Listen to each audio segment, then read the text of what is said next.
Moving on, ladies and gentlemen, we shift the spotlight towards Karnataka, the elections, and Yogi Adityanath has now stepped in as the star campaigner, and he's already blazing a trail.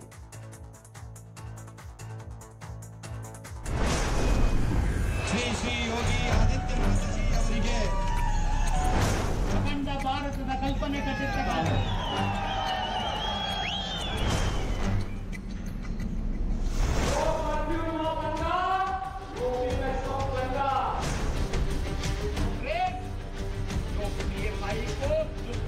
करने का कार्य करती है, उन्हें धर्म के आधार पर reservation देने का कार्य करती है। 3.5 सालों से जो सरकार कर्नाटका में आई है, उसने हर स्तर पर आपका विश्वास तोड़ा है। पैसों से विधायकों को खरीदा गया, कांग्रेस और जेडीयू की सरकार को तोड़ के बनाया। This time, people are already decided to choose JDS. BJP and Congress behavior in between them. People have discussed about their attitudes.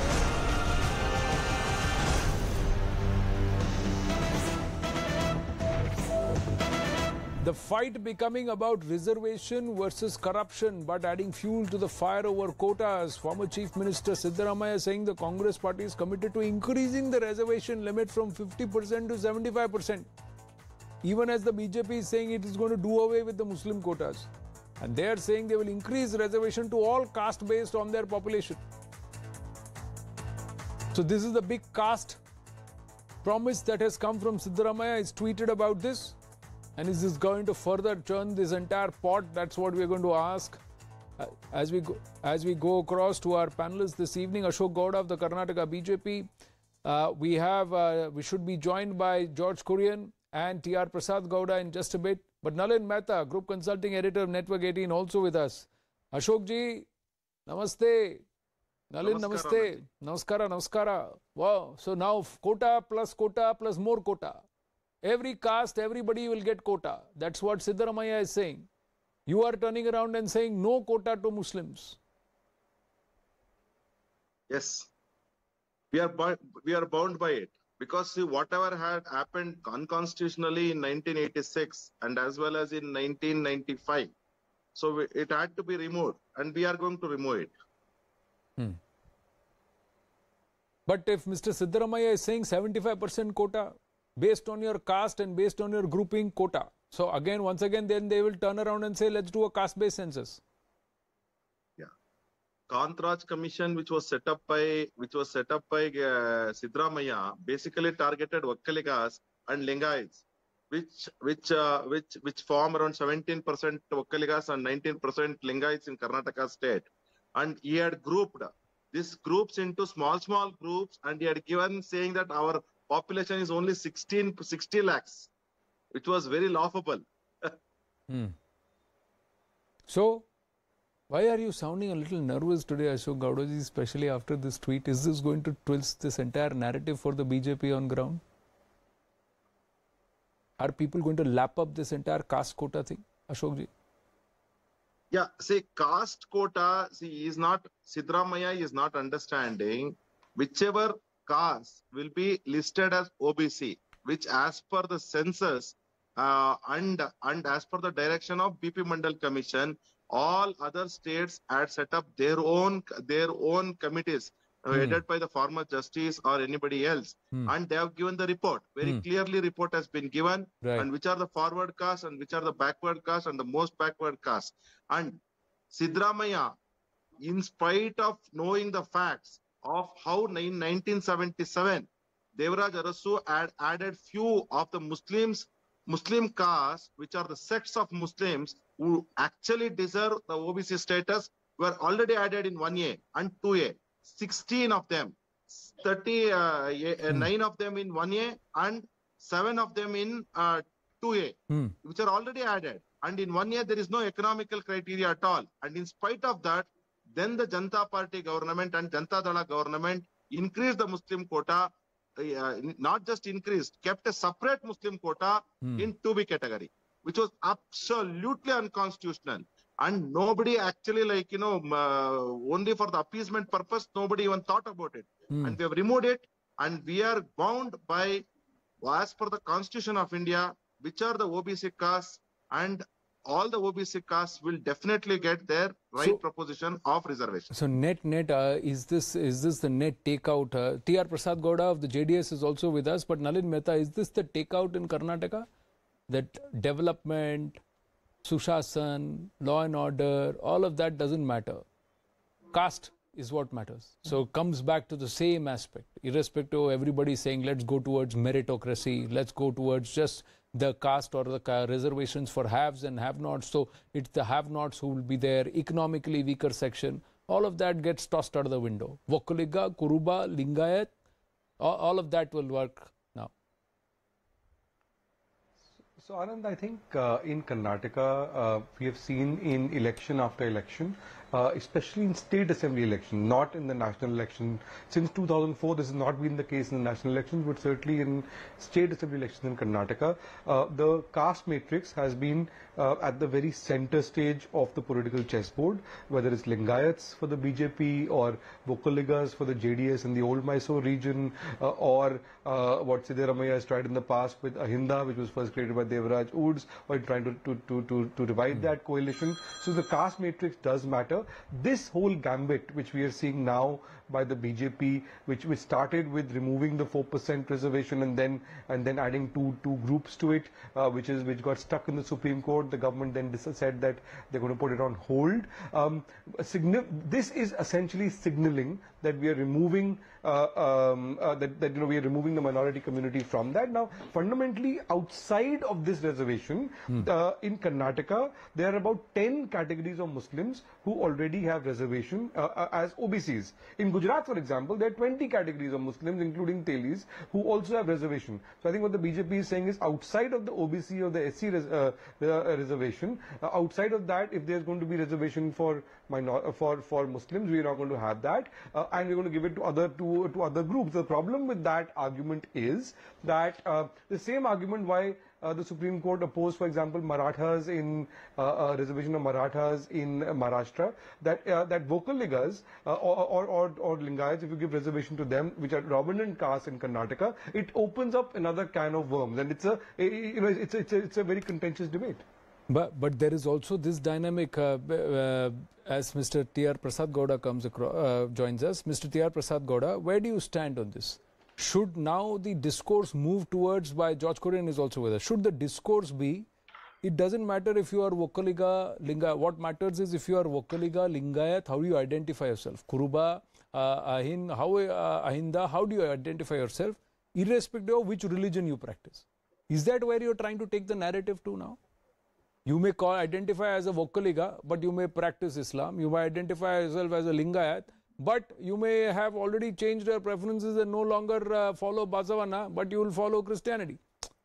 Is that where you're trying to take the narrative? Sir, it is very unfortunate. According to me, it is very unfortunate. This time,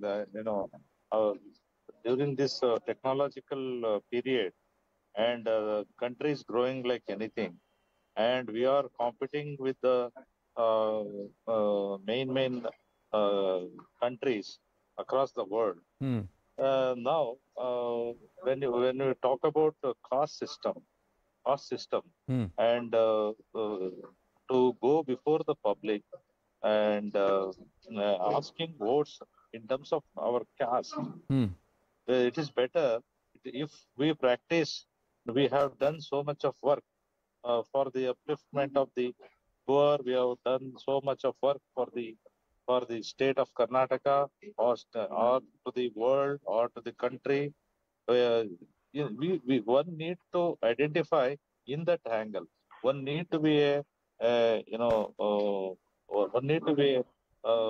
mosque leader. So you're taking a nice moral platform, but Mr. T.R. Prasad Gowda, are you for the caste reservation in Karnataka, or if the JDS comes to power, you'll do away with all sorts of reservation?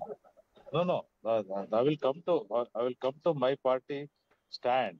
But in general, I am just narrating where we are going, where we are going to take Where we are going, capture one should power. just keep it very simple. If you are economically poor, you get reservation. Otherwise, you don't get reservation. You get admitted on the basis of merit, not on the basis of your caste identity.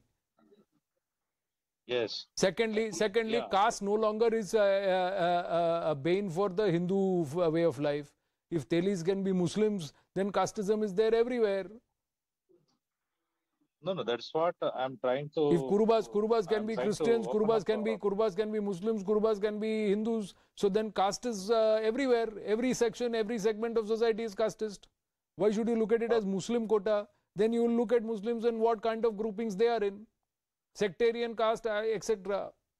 Christians also, sectarian caste, etc. Why say Dalit Sikhs, Dalit Muslims, Dalit Christians? That means there is casteism everywhere. So then you should say we'll do away with caste. Subcaste will be there. Yeah. See, that's what I'm trying to explain you. Asking the votes in terms of caste may be an unfortunate fact that we are facing, but we have to accept the fact now. To gain the power, we are going in this way only, and people also look at Vakalikas, Kurvas, or Lingayas. That way, now this election, especially this election, projected in. Tell me one election where you have not looked at it. Dear Prasad Gowda ji, it is very nice to talk at taking a high moral stance and talk utopian, etc. Let's talk real. Tell me one election in Karnataka where caste has not played a dynamic, and the JDS has not played caste politics, and the JDS has not increased caste quotas if when it has come into power. Sir, actually, we are the JDS people. Whenever Kumaraswamy was in power, whenever Devegowda ji was in power, he always instead of looking at our caste, he helped other people who are in the who are in distress, like Dalits, and he helped the OBCs. How can you say, sir? How can you say that Dalits are in distress? There are many Dalits who are doing very, very well in life. But there are a lot of Brahmins. There are a lot of Brahmins. There are a lot of Kurubas. There are a lot of people in life who are not doing well. It's not because of their caste. It's because where they are economically in life. It's a simple It's a simple equation. But to very nicely turn around and say, oh, we help Dalits. Dalits who? Dalit Muslims, Dalit Christians, Dalit Sikhs, Dalit Buddhists? Yes. Or did you help people who needed help? We need to address such points also. We need to address people who are in. Ashok Gowda ji, JDS never did anything in the caste quota. You were just saying before Prasad Gowda ji joined that JDS increased and added more people in the caste quota and tried to. Let me quote one example, Anand. See, what had happened is JDS, they said they will bring all the Valmikis into the ST quota. Agreed. Valmikis deserve to be in ST quota, but as well as they added Jenu Kurba and Kadu Kurbas into ST category. And they forgot, as per the today's census, 25 lakhs tribal people are there in Karnataka and 40 lakh Valmikis are there. And including the Jenu Kurba and Kadu Kurba, another 1.5 lakhs will be added. But what JDS did is, when the Janata Dala, during the Devegowda as the chief minister, they bought everybody and they forgot to increase the reservation quota from 3%. And that means that the entire population, which was almost around 7.7%, were fighting for the reservation only within 3%. This is the unscientific method Devegowda did. And Devegowda ji never realized that just by passing an order and I will get off the votes, and that is an appeasement politics without understanding how it should be done. And only it's a BJP party which will also do in social engineering and upbring every segment of the society as well as do the infrastructure development. So then that means every party has decided that the only way forward is to play this caste game. Caste game, quota game is the only way you are going to get votes. So, George Kurian, no, 1 minute. George Kurian has not spoken. George Kurian, Siddaramaiah ji says 50% reservation. I'll add another 25%. I'll give you 75% reservation. Come on, sir. Is this the discourse? Well, Anand, you have to take this statement from Siddaramaiah in the right spirit.